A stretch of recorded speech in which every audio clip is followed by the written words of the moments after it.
News 24 Chirag Paswan का संसदीय क्षेत्र स्वर्गीय रामविलास पासवान का गढ़ा हुआ गढ़।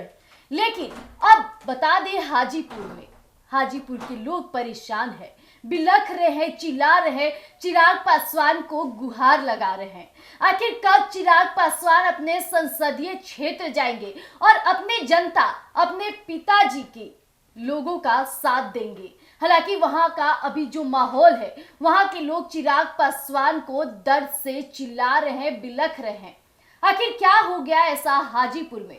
किसकी नजर लग गई हाजीपुर को? आज तमाम मुद्दों पर बातचीत करेंगे। बातचीत करने के लिए इस वक्त मेरे साथ मेरे सहयोगी विकास मौजूद है। विकास, चिराग पासवान का संसदीय क्षेत्र हाजीपुर आए दिन चर्चे का विषय बना रहता है, लेकिन इस वक्त वहां की जनता बहुत ही ज्यादा दुखी है।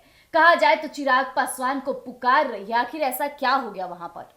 देखिए, अगर हम हाजीपुर की बात करें तो जिस तरीके से हाजीपुर को स्वर्गीय रामविलास पासवान जी ने अपने खून पसीने से सींचा, हाजीपुर को सब कुछ दिया, जिसके बाद एक विकसित हाजीपुर आपके और हमारे सामने निकल कर आता है। लेकिन उस हाजीपुर को नजर लग गई। उस हाजीपुर को नजर किसकी लगी?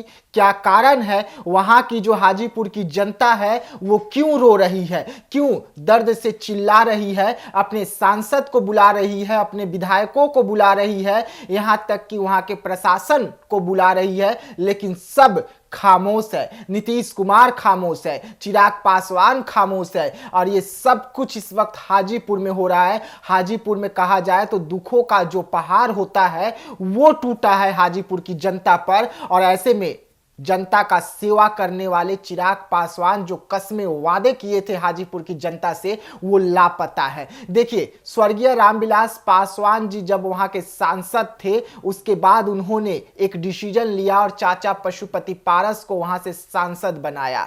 उन्होंने कहा कि मुझे अब किसी पे भरोसा है तो मेरे भाई पर। लेकिन उस भाई को टिकट न मिलने के बाद चिराग पासवान कहते हैं कि मैं अपनी पिता का विरासत और अपनी पिता की कर्म भूमि का सेवा करने आ रहा हूं, मुझे आप लोग जिताकर सेवा का मौका दीजिए। और स्वर्गीय रामविलास पासवान जी के ही नाम पर चिराग पासवान जो हैं वो सांसद बनते हैं, हाजीपुर के सांसद बनते हैं। लेकिन इस वक्त हाजीपुर से लापता नजर आ रहे हैं। इस वक्त चिराग पासवान के बारे में अगर देखा जाए तो सिर्फ दिल्ली टू मुंबई, मुंबई टू दिल्ली में लगे हुए हैं, लेकिन हाजीपुर का दौरा नहीं हो रहा है। हालांकि पशुपति पारस, प्रिंस राज का हाजीपुर का दौरा हुआ, लेकिन इस वक्त दुखों का पहाड़ जब टूटा हाजीपुर से तो तमाम जो नेता हैं वो फरार नजर आ रहे हैं। विधायक खामोश है, विधायक जनसंपर्क साध रहे हैं, तो सांसद लापता है। सांसद साहब फोटो शूट करवा रहे हैं। आज हम ऐसा क्यों कह रहे हैं? तो देखिए,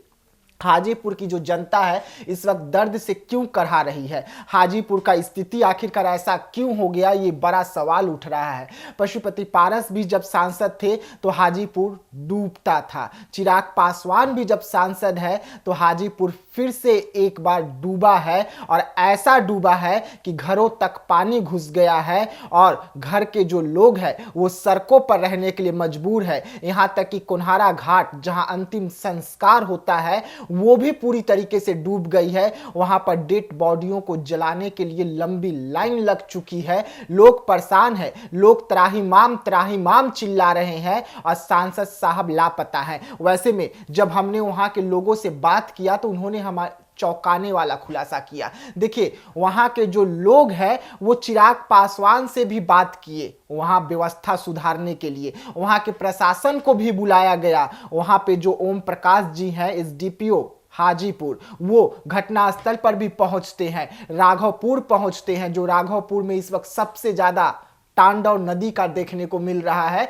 लेकिन वो राघवपुर में अब तक व्यवस्था नहीं हुआ और पूरा राघवपुर डूबा है। आप तस्वीर के माध्यम से देखिए कि किस तरीके से इस वक्त राघवपुर विधानसभा क्षेत्र, नेता प्रतिपक्ष तेजस्वी यादव का विधानसभा क्षेत्र, चिराग पासवान का संसदीय क्षेत्र, यानी कि एक तरफ नेता प्रतिपक्ष पर सवाल उठ रहे हैं तो दूसरी तरफ एनडीए की सरकार में सबसे महत्वपूर्ण सीट पर बैठे हुए चिराग पासवान पर भी सवाल उठ रहे हैं। और नेता प्रतिपक्ष विपक्ष भी खामोश, चिराग पासवान भी खामोश और जनता दर्द से चिल्लाते हुई नजर आ रही है। यानी विकास जी, जिस तरह से माहौल अभी है, कहा जाए तो चिराग पासवान वहां से मंत्री बने, लोगों ने उन्हें भरोसा जताया और उन्हें बेटा समझकर उन्हें अपनी जनता में शामिल करने के लिए, अपने प्रावधान, अपने मुसीबतों का अवहारण करने के लिए चिराग पासवान को आगे किया। लेकिन कहा जाए कि वहां का व्यवस्था सही नहीं है, तभी तो कम वर्षा के बाद ही पानियों का भंडार हो गया, पानियों से लोग परेशान हो गए, वहां जल जमाव इतना हो गया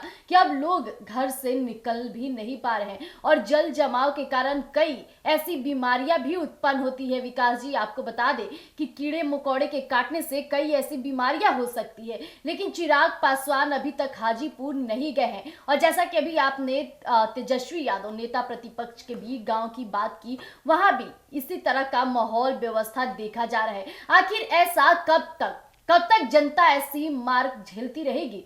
हालांकि मंत्री आते हैं, दावे करते हैं कि अपने शहर को विकसित शहर बनाएंगे, अपने गांव को विकसित गांव बनाएंगे। क्या यही विकसित गांव और विकसित शहर है?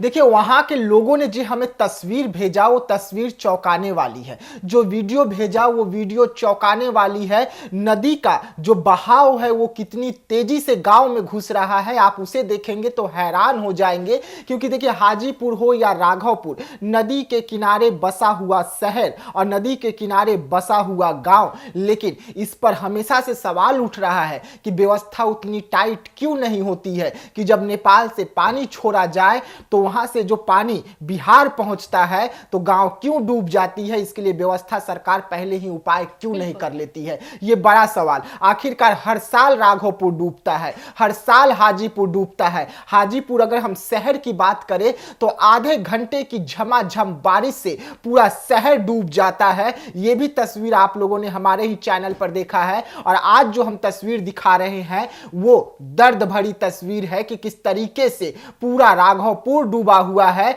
और जनता जो है त्राही माम करने पर मजबूर है, जनता सड़क पर आ गई है। तस्वीर देखिए कि किस तरीके से लोग जो है अपना सामान को बचाते हुए नजर आ रहे हैं। ना प्रशासन है, ना नाव है बिहार सरकार की, न ही एनडीआरएफ की कोई टीम नजर आ रही है, न ही सरकार के लोग नजर आ रहे हैं, न ही विधायक जी हैं और न ही सांसद जी है। वैसे में जनता करे तो क्या करे, जितना उनसे बन पड़ रहा है वो अपना बचाव करते हुए नजर तो आ रहे हैं, लेकिन पानी जो है वो अब घरों में घुस रही है, लगातार घुस रही है और नेताजी खामोश है। नेताजी दिल्ली में बैठे हुए हैं, जनता दिल्ली में भी फोन किया, इसका भी हमारे पास रिकॉर्डिंग है। अगर कहेंगे नेताजी तो हम उन्हें सुना भी देंगे कि जो राघवपुर के लोग कह रहे हैं तेजस्वी यादव के बारे में। तो जब हमने उनसे सवाल किया तो वो कहे कि उनसे तो हमें उम्मीद नहीं है कि वो हमारा साथ देंगे, लेकिन उम्मीद हमें चिराग पासवान से था। लेकिन चिराग पासवान से बात होने के बाद भी अब तक प्रशासन का कोई सहयोग नहीं मिल रहा है। हालांकि एसडीपीओ सदर ओम प्रकाश जी वहां पर पहुंचे, लेकिन ओम प्रकाश जी क्या कुछ किए ये अब तक धरातल पर नजर नहीं आ रहा है। डीएम साहब खामोश बैठे हुए हैं राघवपुर को लेकर। राघवपुर जो है या कोन्हारा घाट जो है धीरे धीरे गंगा मैया में समाते जा रही है। वहां के जो लोगों का घर है वो गंगा मैया में समाते जा रही है और एक बार फिर से गंगा मैया का जो प्रचंड रूप है वो इस वक्त चिराग पासवान के संसदीय क्षेत्र में देखने को मिल रहा है। जिस तरह से अभी विकास जी ने बातों को कहा कि चिराग पासवान का संसदीय क्षेत्र में वहां की प्रशासन चुप्पी साधी है, जबकि इतना बड़ा अभी जनता भोग रही है। कहा जाए तो भोगने का इसलिए मैं वर्ड यूज कर रही हूँ क्योंकि जो वहां अभी व्यवस्था किया गया है उसे कहीं ना कहीं जनता काफी ज्यादा परेशानी सामना करना पड़ रहा है। उन्हें ना ही घर से बाहर जा पा रहे हैं, कई कीड़े मकोड़े घर में आ जा रहे हैं पानी के जल जमाव के कारण। तो ये कहीं ना कहीं उनके हाइजीन को भी बहुत ज्यादा दिक्कत में डालता है। लेकिन ना ही प्रशासन को ये नजर आती है और ना ही चिराग पासवान जी अभी तक इस पर कुछ कार्रवाई की है और वहां व्यवस्था जाकर टाइट की है। ऐसा कुछ नहीं हुआ है। आखिर कब तक ऐसा ही चलता रहेगा? तो आप भी देखते रहिएगा एक न्यूज़ 24 पर कि कब इस पर कार्रवाई होती है। ऐसे तमाम खबरों को हम आपको दिखाते रहेंगे। धन्यवाद।